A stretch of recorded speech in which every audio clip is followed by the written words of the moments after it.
ಈ ದೇಶದಲ್ಲಿ ಬಡವನಿಗೆ ಭೂಮಿ ಯಾರು ಹಂಚಿದ್ರೆ, ಸೈಟ್ಗಳನ್ನ ಹಂಚಿದ್ರೆ, ಮನೆಗಳನ್ನ ಹಂಚಿದ್ರೆ ಶ್ರೀಮತಿ ಇಂದಿರಾ ಗಾಂಧಿ ಅವರ ಕೊಡುಗೆ ಅನ್ನೋದನ್ನ ನಾವ್ಯಾರು ಕೂಡ ಇದನ್ನ ಮರೀಲಿಕ್ಕೆ ಸಾಧ್ಯ ಇಲ್ಲ. ಇಂದಿರಾ ಗಾಂಧಿ ಅವರ ತ್ಯಾಗ ಈ ದೇಶಕ್ಕೆ ಯಾರ ಪಾರ್ಟಿಯವರು ಕೂಡ, ಯಾವ ನಾಯಕರು ಕೂಡ ಇಡೀ ಪ್ರಪಂಚದಲ್ಲಿ ಯಾವ ನಾಯಕರು ಕೂಡ ಈ ರೀತಿ ತ್ಯಾಗವನ್ನ ಮಾಡಲಿಕ್ಕೆ ಸಾಧ್ಯ ಇಲ್ಲ. ಆಸ್ತಿ ತ್ಯಾಗ ಮಾಡಿದ್ದಾರೆ, ಪ್ರಾಣ ತ್ಯಾಗ ಮಾಡಿದ್ದಾರೆ.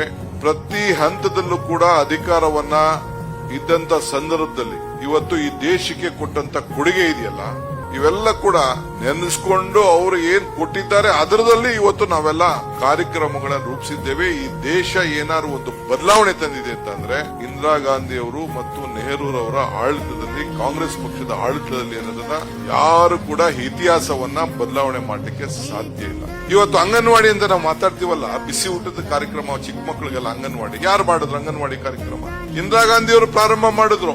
ಇಂದಿರಾ ಗಾಂಧಿ ಅವರು ಒಂದು ಪ್ರತಿ ಹಂತದಲ್ಲೂ ಕೂಡ ಇಂದಿರಾ ಗಾಂಧಿ ಅವರು ತಂದಂತ ಕಾನೂನು ತಿದ್ದುಪಡಿ ಇವೆಲ್ಲ ನಾವು ಸ್ಮರಿಸ್ಕೊಳ್ಬೇಕು. ಬಡವರ ಬಗ್ಗೆ ಪ್ರತಿಯೊಂದು ಬದುಕಿನಲ್ಲಿ ಹಸುವಿನಿಂದ ಹಿಡಿದು ಜ್ಞಾನವನ್ನ ಬದಲಾವಣೆ ಮಾಡುವವರೆಗೂ ಇವತ್ತು ಅವರಿಗೆ ಶಕ್ತಿ, ದೇಶಕ್ಕೆ ಶಕ್ತಿಯನ್ನ ಕೊಡುವಂತ ಕಾರ್ಯಕ್ರಮವನ್ನ ಇವತ್ತು ರೂಪಿಸಿದೆ. ವಾಜಪೇಯಿ ಅವರು ಅಸೆಂಬ್ಲಿ ಪಾರ್ಲಿಮೆಂಟ್ ಅಲ್ಲಿ ನುಡಿದಂತ ಮಾತು ದುರ್ಗೆ ಅಂತ ಹೇಳಿ ಶ್ರೀಮತಿ ಇಂದಿರಾ ಗಾಂಧಿ ಅವರಿಗೆ ಕರೆದ್ರು. ಯಾಕೆ ಅಂದ್ರೆ ಭೂಪಟವನ್ನ ಬದಲಾವಣೆ, ಪಾಕಿಸ್ತಾನನ 2 ಭಾಗ ಮಾಡಿ ಬಾಂಗ್ಲಾದೇಶವನ್ನ ಸೃಷ್ಟಿ ಮಾಡಿ ಆ ಭೂಪಟದಲ್ಲಿ ಮತ್ತೊಂದು ದೇಶವನ್ನ ಸೇರಿಸಂತ ಕೀರ್ತಿ ಯಾರಿಗಿತ್ತು ಅಂತಂದ್ರೆ ಅಂದಿನ ಕಾಂಗ್ರೆಸ್ ಪಕ್ಷದ ಅಧ್ಯಕ್ಷರಾಗಿ ಈ ದೇಶದ ಪ್ರಧಾನಮಂತ್ರಿ ಆಗಿದ್ದಂತ ಶ್ರೀಮತಿ ಇಂದಿರಾ ಗಾಂಧಿ ಅವರ ಕೊಡುಗೆ ಅನ್ನೋದನ್ನ ನಾವ್ಯಾರು ಕೂಡ ಇದನ್ನ ಮರೀಲಿಕ್ಕೆ ಸಾಧ್ಯ ಇಲ್ಲ.